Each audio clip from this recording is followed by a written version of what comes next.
Is it true that some fortune tellers are told the future by jinns?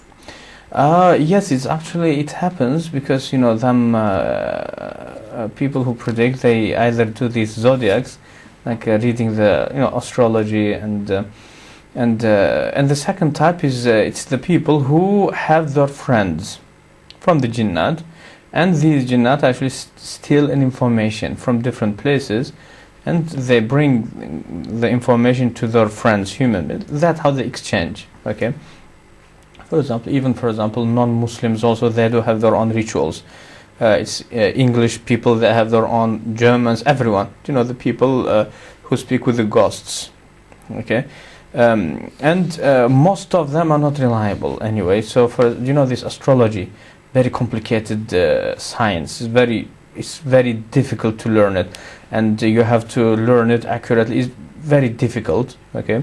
Same thing is about the jinnat. Okay, and we do not believe in any of them, but yes, sometimes they could be right. Yes, even Prophet Muhammad, he confirmed that he could be right. I mean, some people sometimes they can pass on the information accurately as they have received the information.